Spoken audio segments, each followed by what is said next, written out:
ಎಲ್ಲ ಫ್ರೆಂಡ್ಸ್ ಎಲ್ಲರಿಗೆ ನಮಸ್ಕಾರ. ಕನ್ನಡ ಲೈಫ್ ಸ್ಟೋರಿನಿಂದ ಪ್ರತಿಯೊಬ್ಬರಿಗೆ ತುಂಬ ಧನ್ಯವಾದಗಳು. ಮೋಸ ಮಾಡುವುದು ಸರಿಯಲ್ಲ, ಕೊನೆಗೆ ಸಂಸಾರವೇ ಹಾಳಾಗಬಹುದು. ಜೀವನದಲ್ಲಿ ಕೆಲವು ವಿಚಾರಗಳಲ್ಲಿ ಮೋಸವಾಗುವುದು ಸಹಜ, ಆದರೆ ಸಂಗಾತಿಯಿಂದ ಆಗುವ ಮೋಸ ಘೋರ. ಮೋಸ ಎನ್ನುವುದು ಯಾರಿಗೆ ಆದರೂ ತುಂಬ ನೋವುಂಟು ಮಾಡುವಂತಹ ವಿಚಾರ. ಅದರಲ್ಲೂ ಸಂಗಾತಿ ಅಥವಾ ಪ್ರೇಮಿಗಳಿಂದ ಮೋಸವಾದರೆ ಅದು ಸಹಿಸಲು ಸಾಧ್ಯವಾಗದು. ಇದು ಮುಂದೆ ದಾಂಪತ್ಯ ಜೀವನದ ಮೇಲೆ ಪರಿಣಾಮ ಬೀರಬಹುದು ಅಥವಾ ಸಂಬಂಧವನ್ನು ದೂರ ಮಾಡಬಹುದು. ಸಂಗಾತಿಗಳು ಮಾಡುವ ಮೋಸವು ಸಂಪೂರ್ಣ ಜೀವನದ ಮೇಲೆ ಪರಿಣಾಮ ಬೀರುವುದು. ಕೇವಲ ಮೋಸ ಮಾತ್ರವಲ್ಲದೆ ಇತರ ಕೆಲವೊಂದು ವಿಚಾರಗಳು ಕೂಡ ಸಂಬಂಧದಲ್ಲಿ ತೀವ್ರ ರೀತಿಯ ಪರಿಣಾಮ ಬೀರುವುದು ಎಂದು ತಿಳಿಯಿರಿ. ಹೌದು ನನ್ನ ಪ್ರಿಯೆ, ಅನುಕೂಲಕರವಾಗಿ ಇರುವುದು ಒಳ್ಳೆಯ ವಿಚಾರ. ಆದರೆ ಸಂಗಾತಿಗಳಿಬ್ಬರಲ್ಲೂ ಒಂದೇ ರೀತಿಯ ಅಭ್ಯಾಸಗಳು ಇದ್ದರೆ ಅದು ತುಂಬ ವಿಚಿತ್ರವಾಗಿ ಇರುವುದು. ಯಾವುದಕ್ಕೂ ನೀವು ವಿರುದ್ಧ ವ್ಯಕ್ತಪಡಿಸದೇ ಇದ್ದರೆ ಆಗ ತುಂಬ ಸಂಶಯವು ಮೂಡುವುದು. ನೀವು ಸುಳ್ಳು ಹೇಳುತ್ತಿದ್ದೀರಿ ಎಂದು ಅವರಿಗೆ ಅನಿಸುವುದು.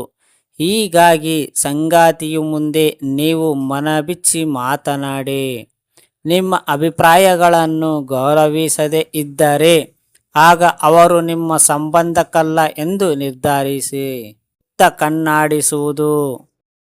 ಮನುಷ್ಯನಿಗೆ ಯಾವುದೇ ಸುಂದರ ವಸ್ತುವಿಗೆ ಕಡೆಗೆ ಆಕರ್ಷಣೆಗೆ ಆಗುವುದು ಸಹಜ. ಆದರೆ ಸಂಗಾತಿಯು ಜೊತೆಗೆ ಇರುವಾಗ ಸುಂದರವಾಗಿರುವ ಮಹಿಳೆಯರನ್ನು ನೋಡಿದರೆ ಆಗ ಅದು ಅವರಿಗೆ ಅಗೌರವ ತೋರಿಸಿದಂತೆ ಆಗುವುದು. ಕೇಳದೆ ಇರುವುದು. ಸಂಗಾತಿಯು ಮಾತನಾಡುತ್ತಿದ್ದರೆ ಆಗ ನೀವು ಅವರ ಮಾತಿನ ಸರಿಯಾಗಿ ಗಮನ ನೀಡದೇ ಇರುವುದು ದೊಡ್ಡ ತಪ್ಪು. ಇದಕ್ಕಾಗಿ ಸಂಗಾತಿಯು ಮಾತನಾಡುವ ಸಂದರ್ಭದಲ್ಲಿ ಸರಿಯಾಗಿ ಕೇಳಿಸಿಕೊಳ್ಳಿ. ಸಂಶಯ. ಸಂಗಾತಿಯ ಮೇಲೆ ನಂಬಿಕೆ ಇಲ್ಲದೆ ಇರುವುದು ಅವರಲ್ಲಿ ಸಂಶಯ ಉಂಟು ಮಾಡುವುದು. ಬೇರೆಯವರ ಎದುರಿಗೆ ನೀವು ಸಂಗಾತಿಯನ್ನು ತುಂಬ ದಪ್ಪದಾಗಿದೆಯಾ ಎಂದು ಹೇಳಿದರೆ ಆಗ ನೀವು ಹೆಚ್ಚು ಆಕರ್ಷಕ ಮಹಿಳೆಯನ್ನು ಹುಡುಕುತ್ತಿದ್ದೀರಿ ಎಂದು ಆಕೆಗೆ ತಿಳಿಯುವುದು. ಸಂಗಾತಿಯ ಮೇಲೆ ನಂಬಿಕೆಯನ್ನು ಇಡುವುದು ಅತಿ ಅಗತ್ಯ. ಹಣವನ್ನು ಬಚ್ಚಿಡುವುದು. ಗೌಪ್ಯ ಬ್ಯಾಂಕ್ ಖಾತೆಗಳು, ಆರ್ಥಿಕ ವ್ಯವಹಾರಗಳು, ಸಾಲದ ಬಗ್ಗೆ ಸುಳ್ಳು ಹೇಳಿ ಸಂಗಾತಿಯ ಹಣವನ್ನು ಖರ್ಚು ಮಾಡುವುದು ಕೂಡ ಮೋಸ.